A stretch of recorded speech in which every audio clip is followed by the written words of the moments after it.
Thing in progress. Welcome to Let the Story Write Itself podcast. I'm Sarah and I'm back with episode 42. And today I will be discussing about from comparison to confidence. Comparison is, I think, like it's so common, right? And what I've learned and grown into, especially from the period of time when I was like in university and then bouncing between like various employments and still in like that employee mindset versus now being more sovereign and like self-employed essentially, and not really even been an employee for over a decade now essentially. Even over a decade ago I was pulled more to door-to-door sales, and at the time I remember thinking, I'm like, at the time, it's so interesting because I always was like, oh, someone who has like a career, a job title, and a certain salary or whatnot, that almost seemed to be like the pinnacle of success or of feeling of like, okay, you're an adult now. You've graduated into actual life kind of thing. You've completed the degree. And then there's also the comparison of like, yeah, actually completing a degree. Does that make you somehow more accomplished, better, like more successful in society or something? And, in the previous episode, 41, I was talking about how even though I completed a degree, I did not feel successful at all. Like, that was not success to me. In fact, I felt like I wasted 5 years of my life. So, that to me was actually failure because it was failure to actually just live my life. And I felt like I had squandered that time essentially because I had this gnawing feeling every time I would go day in, day out to the lectures. It didn't feel like I was doing anything worthwhile. It felt like I was not in the right place at the right time. And this is why it's so highly personal.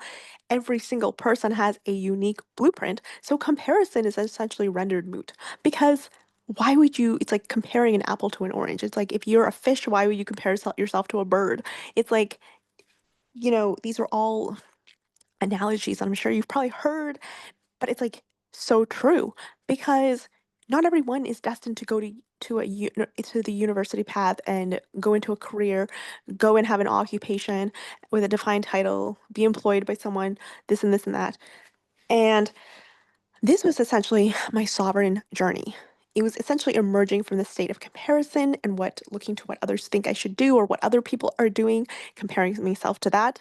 And instead of just building that confidence within myself, that like I have my own path to walk, and that path is really determined by that intuition, that inner guidance, that feeling that I just kind of know within. Even though I can't really define it, like it's like a bit of an intangible quality.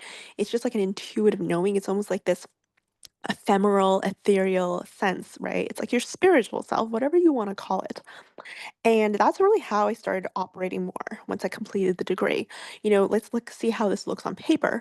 When I was like thinking, okay, success is that comparison game, right? Most people who are considered successful, what is a measure of success? Completing a degree after high school. So it feels like there's a certain status, like this feeling of a boost in status. Like you can easily say, ah, yeah, I'm in university. I'm a student studying this right now. It's like a very clean and like simple way to define yourself that resonates with people and that even just like has a certain connotation that for the whole 5 years it's like it was so simple. I'd just be like, yeah, I'm a student at university studying this, and people are just like, wow, that's so like, they have a certain of an acknowledgement or a feeling of a praise, or even just like this feeling of like, oh, good on you kind of thing, right? And yet within, I'll be like, like it was just a certain sense of disdain. I'm like, yeah, but I don't really want to be here. I'm only here because I have a fund and it's being paid for me.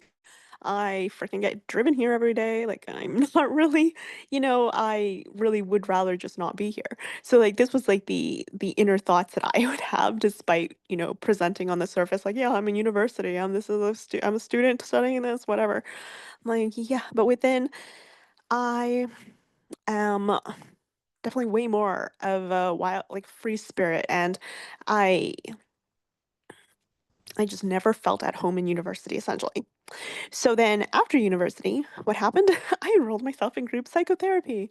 And look at this, like on definitively on paper, How does that look? It's like, no, I'm not going for a job title. No, thank you. Yes, I completed a degree, but I'm enrolling myself in psychotherapy. Like, how does that actually look like from a perspective if you were just like tell someone that? And then not only that, but I was like, you know what? Screw trying to get a career in whatever I just studied, which was environmental conservation sciences. I'm like, no, I'm not about to go and, do something that is like feels like it's like putting on a mask just to suit what other people might perceive me. Like I'm doing the thing that I never really had did before. That is just like kind of playing, just like learning and growing, experimenting, experiencing. I'm like, yeah, I've actually never really had a job. Like I never had a job in high school. I never really done even in university, whatever. I'm like, I never even really taken public transport. Um, yeah, there was just a lot of things that I felt like I was now starting. I was like almost like I'm like a high schooler at 22 because there's so many things I hadn't ever done. So comparison wise, it's like even though I had a degree, I had completed it, and on that surface, you might compare yourself and be like, oh, well, other people would be doing this now and this and this and that. But I had to let go of that. I'm like, I do not give a crap because comparing myself in that way will just take me further down a road that I don't even want to be on. I need to nip this in the bud right now. So I enrolled in psychotherapy. I'm like, I don't care how this looks on the surface. I'm doing this for myself, for my soul reclamation. It's like, I need to go and like speak from my heart, from my authentic feeling, like an authentic purpose, not like just spouting off knowledge or information and being graded on it and, whatever. It's like, no, I need to speak just from my personal experiences. I'm the authority of my own feelings and lead from feeling rather than logical, rational, analytical thought. And essentially, I was like, I've always wanted to see what it's like to be a baker. I've always wanted to, I'm kind of interested in just going to this place over here and, working in a greenhouse, low stress job, be around plants all day. And, who knows, like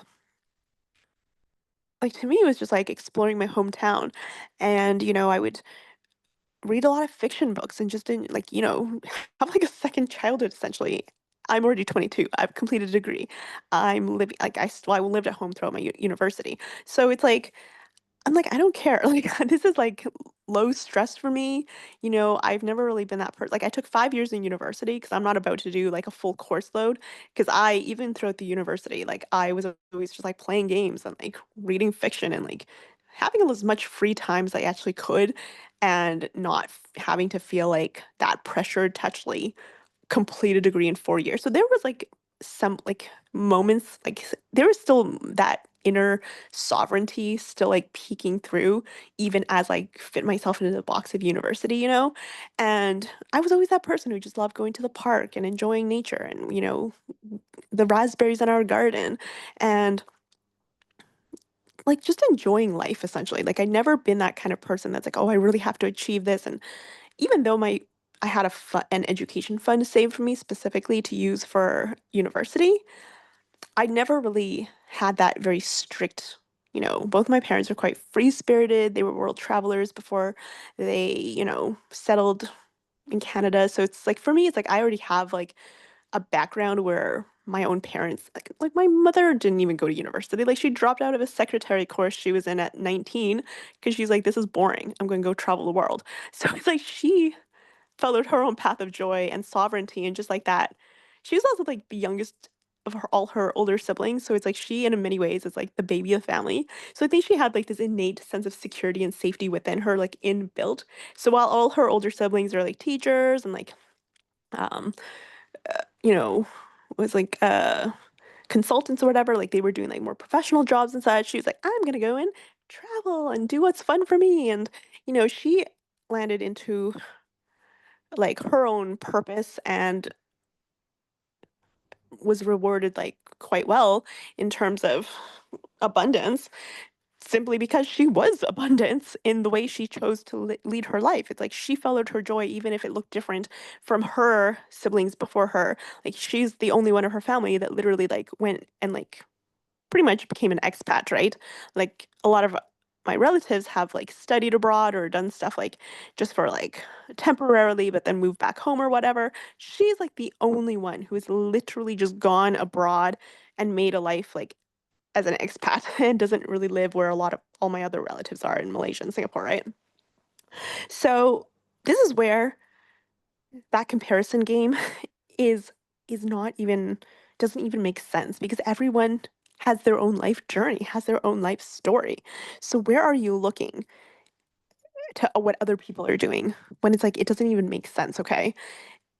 You and another example of this is like I was simply following my joy. So even though I had a degree, even though I was 22, everyone would be like, asking me like, "Why are you in this job? Like, don't you have a degree?" And I'm like, "No, I don't care. Like, I don't care if I'm working alongside high schoolers at this baking job or in the greenhouse. I was walking around. I was working around with like retirees. So they were like all people who were like at the end of their career. They just wanted like a fun kind of job, right? And here I was 22. I'm like, yeah, I want a fun job too. Like I'm not pursuing my degree. Like I'm not pursuing a career in my degree and going down that rabbit hole that I've already done by completing the degree in the first place, right?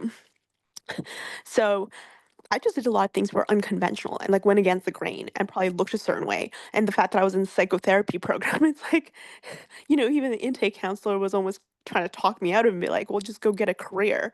Like, why are you know what I mean? And I was like, no, because I'm listening to my own soul this time.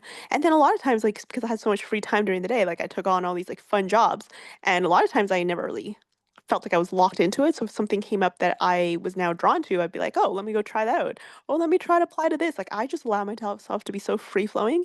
And as a manifesting generator, that's exactly who I am. Like I didn't even know what this human design thing. Like this was just a recent thing in 2023 that I found out about back in like 2010 when I was like 22 and just graduating university was just following my soul path and just allowing myself to pivot as many times as necessary rather than what I did at 17 where it's like I got like okay I enrolled in university but then if I get the feeling like okay I need to change course this isn't right to allow myself to freely do that and not like compare and like oh look at you Sarah you're just gonna be so fickle and like not go to university now or you like you know it's like I think because I was comparing myself being like, well, everyone else is going to university, you know, and most people go in, when you most of like all my cousins have like professional jobs, architects, accountants, in education, whatever, right? It's like, would I be the only one not going to university kind of thing? And the irony of that is like neither of my parents went to university. Hello, like they are the ones who are like the outliers. They literally left, like went to travel the world in their early 20s instead of like pursuing the traditional path that their own siblings or other family members did. So that is the irony that like, suddenly I have a fund saved for me and I'm like now going down that same rabbit hole. So it's funny how like that is not necessarily passed on even when your own parents didn't necessarily live that path. And so it's this idea of comparison, right? It's like if I get the call to just move as I feel called, that's exactly what I did after university. And I worked in a game store that I loved. Like I love playing board games, so I just went and applied at the store and be like, "Can I just work?" And then I actually loved working with the female entrepreneur of that store because I found that way different than say working in like a someone who's just like there as a job versus someone who actually creates the job for themselves. It's a very different energy. And what led me there was that intuitive feeling. Like I love playing board games. Like I come here as a customer all the time. Let me just apply for fun. So it's like almost like aligning with that intrinsic desire and joy and sense of play and curiosity and whatnot that kind of leads you to the things that you're actually intrinsically motivated by, you know, being able to observe a female entrepreneur in her natural environment, so to speak that to me, like I learned a lot more from that than say going to all the lectures at university because that was not my path. I'm not looking to become a professor.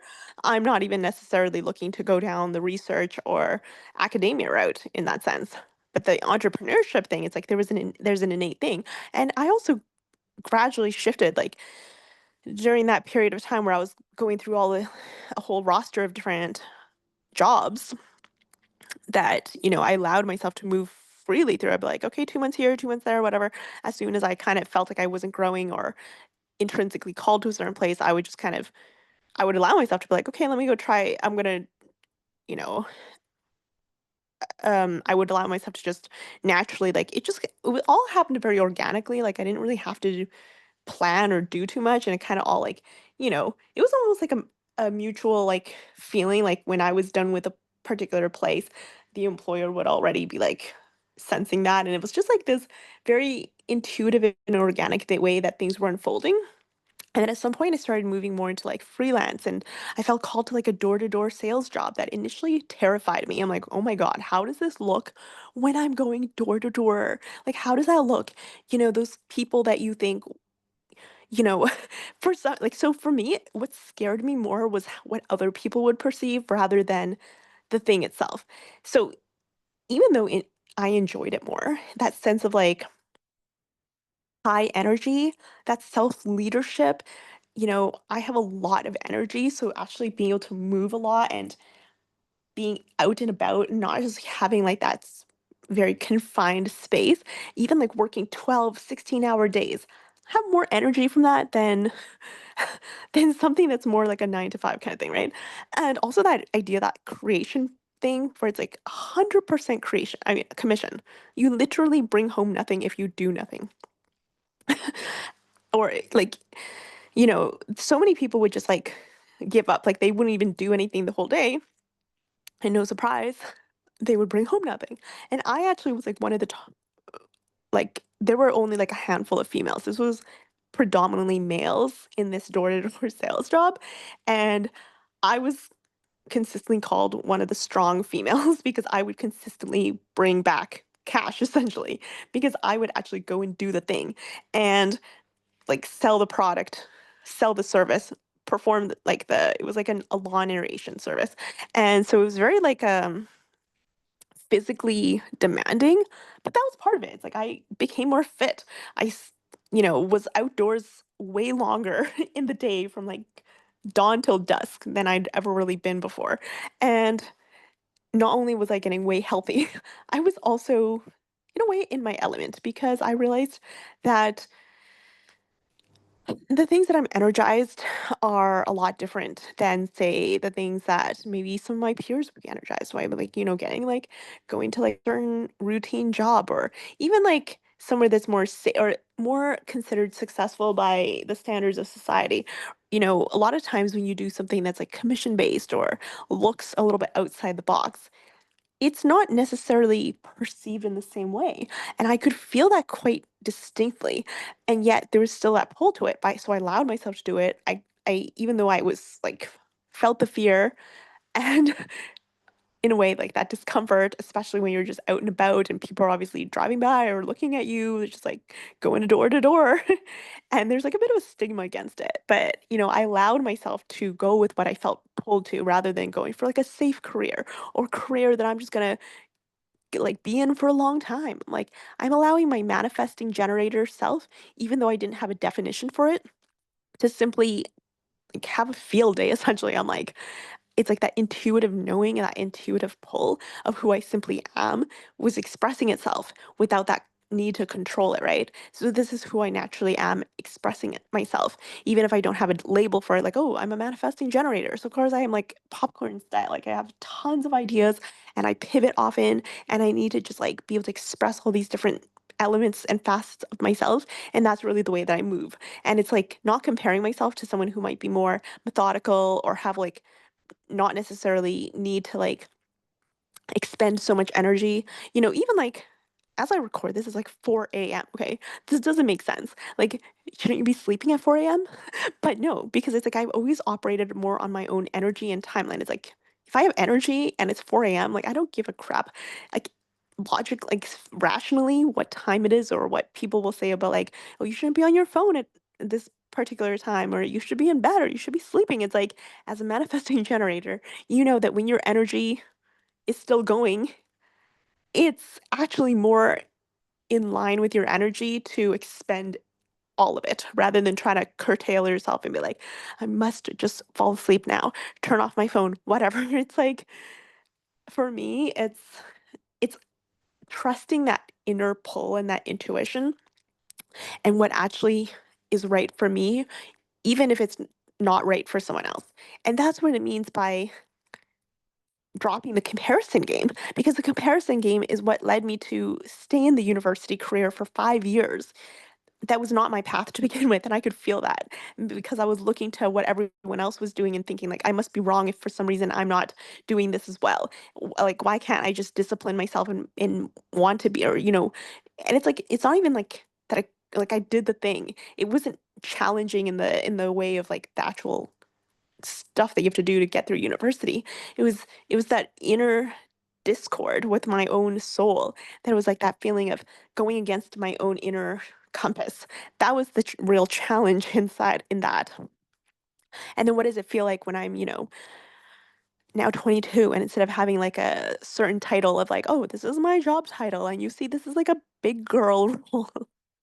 I'm like, "No, I'm just having fun. I'm just going and trying all the jobs that I never did when I was, like, in high school," right? Even if I'm working alongside high schoolers or retirees, I don't care. I'm, like, enrolled in a psychotherapy program. I'm going to Toastmasters for fun. I have, like, a bunch of time at various hours in the day where I can just go, like, explore my own hometown on my own and enroll in different activities and not be, like, stuck in a 9 to 5 during the daytime or whatever, or too wrapped up in a career that I have no time for, like, life outside of it, and or, working myself, uh, for no like, doing all this stuff for no reason, and not to mention, like, I went to a Vipassana and I just made that decision to go, like, I didn't really ask for permission. I'm like, "I choose this before whatever," and I shortly left the job I was in after because I it was never like a long-term thing for me. It never felt like I'm gonna be here. It started feeling a bit tedious after a while, and that's why I was seeking like something beyond, and that's what led me to the Vipassana meditation. And then eventually I went to door-to-door sales. The next thing I know, it's like I've so fully embodied the sovereign self and listening to that soul intuition guidance from within that it's in 2015 to 2016 is where I started going on, like, becoming more fit of my own accord, like, going on more bicycle rides for longer time periods, longer solo travel journeys, more open-ended, doing more one-way trips and allowing the journey to unfold. Next thing I know, I say yes to, uh, that inner prompt that didn't have a rational reason tied to it, but I trusted in that unknown. I trusted in what I felt. I said yes just from intrinsic motivation, not for any particular factor or reason or needing to be any particular way, but solely because I could feel it. And that's actually what unlocked the doors to that solo world round the world trip that occurred in early 2016 and was like over a year long. And you know what? The rest is really history because since then, it's like my wealth container expanded. I've been to more than 55 countries now.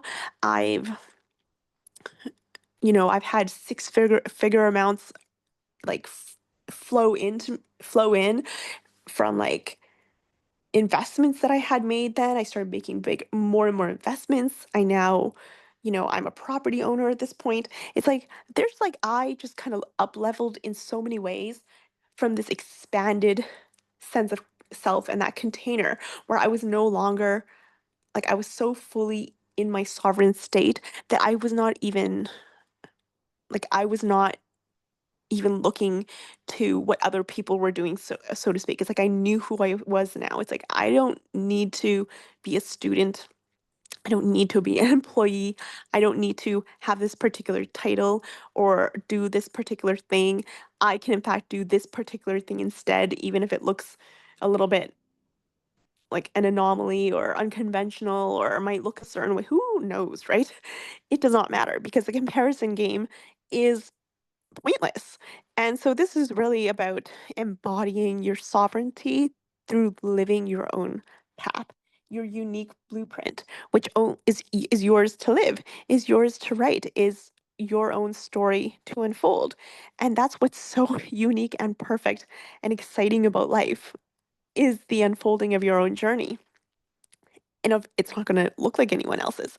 And that's why you can only look to your own inner wisdom to guide you, not the external validation or what other people are doing because other people must do what they are called to do, live their own path. And that's not going to look like your path. You know, confidence is built through that self-trust. It's through taking action that expresses that self-trust. And the more that you own your journey, the less you need it to look a certain way because you're so embodied in the authenticity of it. And I've noticed that that's where your intuition is developed because you start listening to yourself more and you start feeling more. That's where your heart opens and your path also opens. And that's where you allow more abundance in, essentially. It's like a energetic wavelength. A big part of this is a gratitude practice where you simply notice everything that you appreciate about your own journey and the things that actually light you up and that actually nourish you and nurture you and that make you feel like you're, excited for your day and to, live your life and your journey. And for me, whether that was like simply acknowledging I love board games and going to apply at the local board game store that I shop at anyway. And then that led me to like, you know, being able to observe a female entrepreneur in her day-to-day life, and I'm like, wow, that's so cool. Like I really admire her more so than I had like any professors or managers or whatever. It was interesting because joy led me to that path. And then the Vipassana, something that I was like seeking. I'm like, you know what? I just want some to go inward. I want to ex- to go beyond the noise of everyday life, like the mundanity and like the mundaneness and just like a certain meaninglessness about it and transcend that. And that's what Vipassana led me to.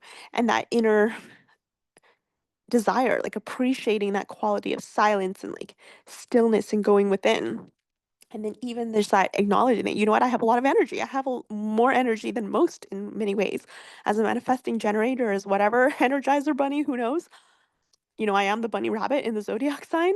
So I allow myself to just have that intensity that I'm like, yeah, I am not really fit for a salary or a wage job. I need to do something that's a little bit more self leadership based, that even goes outside the lines and the boxes and might even look a little bit like a certain way, like some people might who really revere like the 9 to 5 and a very like, that's a certain type of personality and a certain kind of build. Why are you comparing your energy with that person, let alone that person's trying to compare you with their own energy? Like that's just false. So it's about appreciating what you truly appreciate and using that as your guide for your own journey.